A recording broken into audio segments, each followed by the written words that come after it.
¿Cómo lo ves? ¿Cómo lo ves?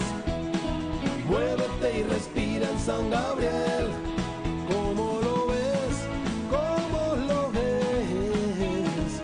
Muévete y respira en San Gabriel. Buenas tardes, queridos alumnos. Comenzamos el sexto apartado de la música en el Renacimiento, denominado Los instrumentos del Renacimiento. Algunos instrumentos de la época medieval evolucionarán en esta época, en el Renacimiento, adaptándose a las nuevas exigencias de los compositores. Durante este periodo, el Renacimiento, se compone mucha música instrumental. Esto va a hacer que muchos instrumentos adquieran gran importancia. Vamos a enriquecer la música instrumental y, claro, le vamos a exigir tanto a los músicos como a los instrumentos mayores complicaciones a la hora de ejecutar estos instrumentos, a la hora de producir música con ellos.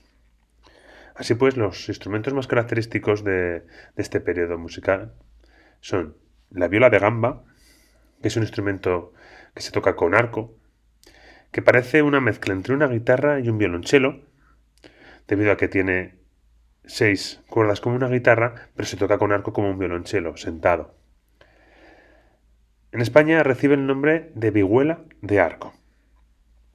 Otro instrumento característico de esta época es la guitarra, que se estableció en España procedente de los países árabes y pronto se extiende por toda Europa. Las primitivas guitarras tienen 4 cuerdas. Otro instrumento muy característico y famoso en nuestra región, en España, es la vihuela, que es un instrumento típico español, parecido a la guitarra. Gozó de gran prestigio en nuestro país de la mano de compositores como Luis de Narváez o Luis de Millán, los cuales se especializan en la composición para este instrumento. El laúd, que ya recordamos era un instrumento en la Edad Media, se convierte en uno de los más importantes.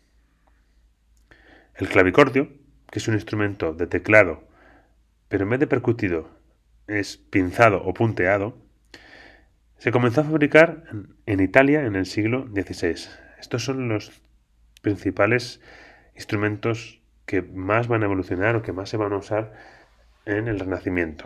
Para concluir este tema de la música en el Renacimiento, vamos a hablar de 2 compositores magníficos de este periodo.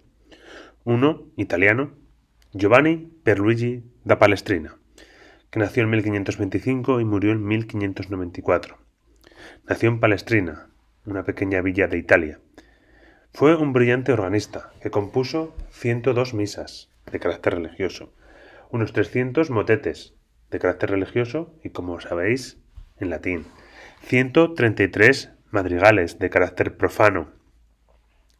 Lo contrata como maestro de coro el Papa Julio XIII para el Vaticano, a quien Palestrina dedica su primer libro de misas.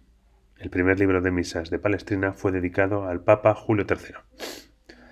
Aunque trabaja como cantor de la Capilla Sistina, que todos recordaréis es pintada por Miguel Ángel, debe renunciar al puesto cuando se casa por primera vez.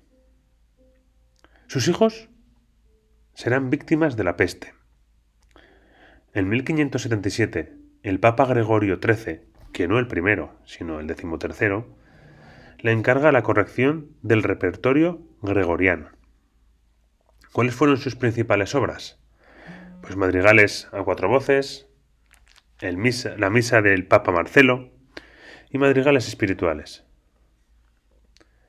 Por otro lado, en España destaca un compositor, Tomás Luis de Victoria, que nace en 1548 y muere en 1611.